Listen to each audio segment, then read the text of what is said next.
Assalamualaikum warahmatullahi wabarakatuh. Perkenalkan, nama saya Fiana Octavias selaku moderator dari kelompok 1.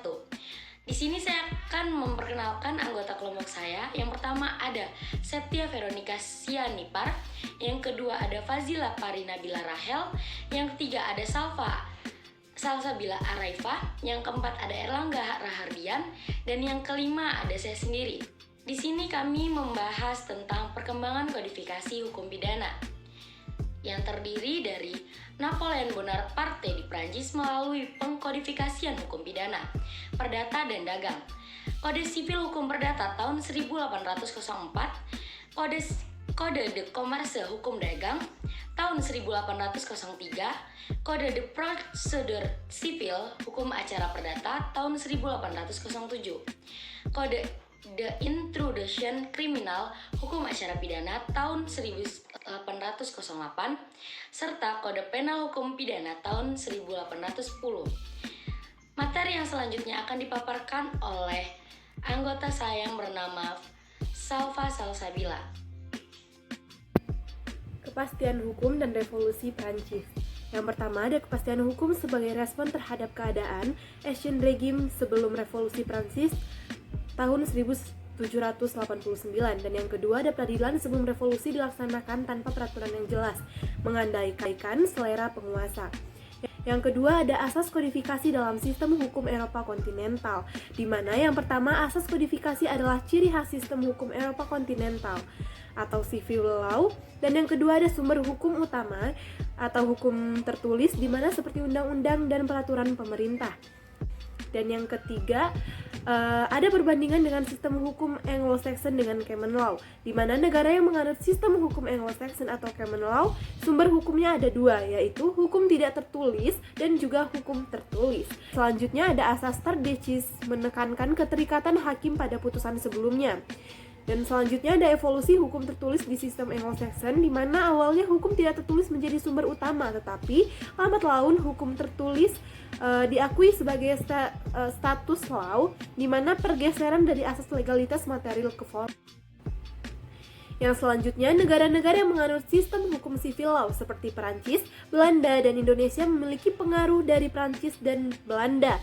Hukum Perancis diberlakukan di Belanda karena menjadi koloni Perancis, sehingga sistem hukum Belanda hampir sama dengan sistem hukum Prancis. Belanda juga memperlakukan sistem hukumnya di Indonesia berdasarkan asas konkordinasi yang menetapkan persamaan undang-undang yang ada di Belanda. Berdasarkan asas konkordinasi inilah, kemudian di Hindia Belanda dibuat kitab undang-undang hukum pidana yang mencontoh hukum pidana yang ada di Belanda. Kitab undang-undang hukum pidana atau Wetboek van Strafrecht Belanda dibuat tahun 1986.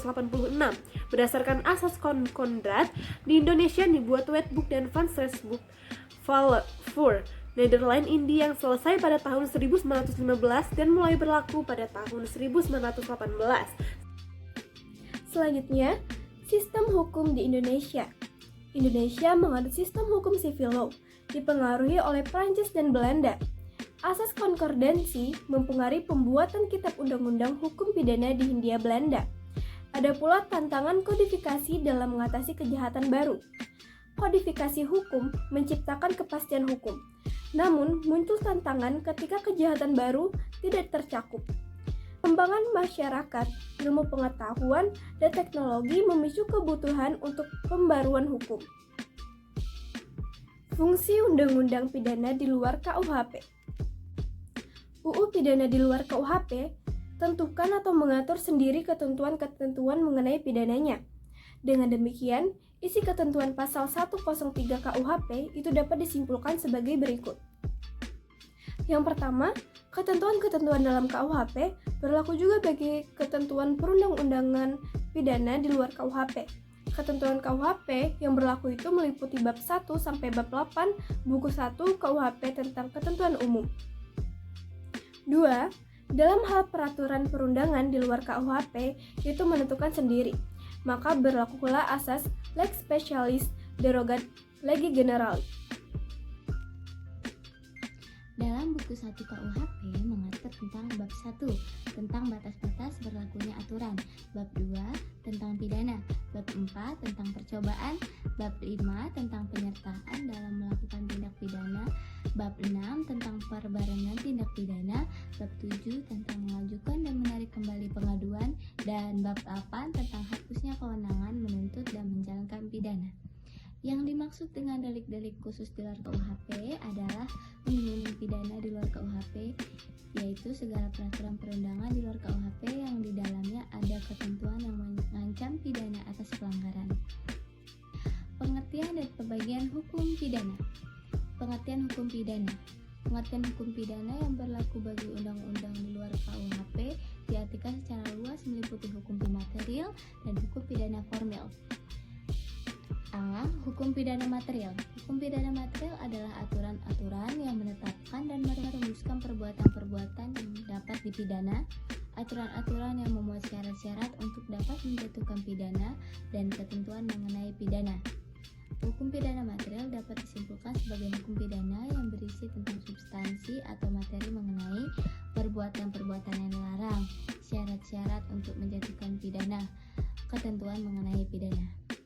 Selanjutnya B. Hukum pidana formil. Hukum pidana formil biasanya disebut dengan hukum acara pidana, yaitu aturan-aturan yang menetapkan bagaimana negara dengan perantaraan alat-alat perlengkapannya melaksanakan haknya untuk menegakkan pidana. Dengan kata lain, hukum pidana formil ini merupakan aturan-aturan yang menjadi dasar bagi penegak hukum untuk melaksanakan hukum pidana material. Selain hukum pidana material dan hukum pidana formil, terdapat juga hukum pidana umum dan hukum pidana khusus. 2. Hukum pidana umum dan hukum pidana khusus. Hukum pidana umum adalah ketentuan-ketentuan hukum pidana yang berlaku secara umum bagi setiap orang. Contohnya KUHP dan KUHAP. Hukum pidana khusus. Hukum pidana khusus adalah ketentuan-ketentuan hukum pidana yang ditetapkan berlaku untuk golongan orang tertentu atau yang berhubungan dengan perbuatan-perbuatan tertentu. Contohnya KUHPM, UU Peradilan Militer, UU Tindak Pidana Ekonomi, UU Narkotika, UU Tindak Pidana Korupsi, dan sebagainya. Hubungan antara hukum pidana umum dan hukum pidana khusus. Hubungan antara hukum pidana umum hukum pidana khusus erat karena hukum pidana umum menjadi induk bagi hukum pidana khusus. Dasar hukumnya adalah pasal 103 KUHP yang menyatakan bahwa ketentuan-ketentuan dalam bab 1 sampai bab 8 buku ini juga berlaku bagi perbuatan yang oleh ketentuan perundang-undangan lainnya diancam dengan pidana, kecuali jika oleh undang-undang ditentukan lain. Berdasarkan asas hukum tidak tertulis, ada aturan tentang berlakunya suatu peraturan hukum. Asas tersebut disebut lex specialis derogat legi generali. Artinya apabila ada dua ketentuan hukum atau undang-undang yang kedudukannya setingkat dan mengatur materi yang sama, maka hukum atau undang-undang yang khusus menyampingkan hukum atau undang-undang yang umum. Sekian.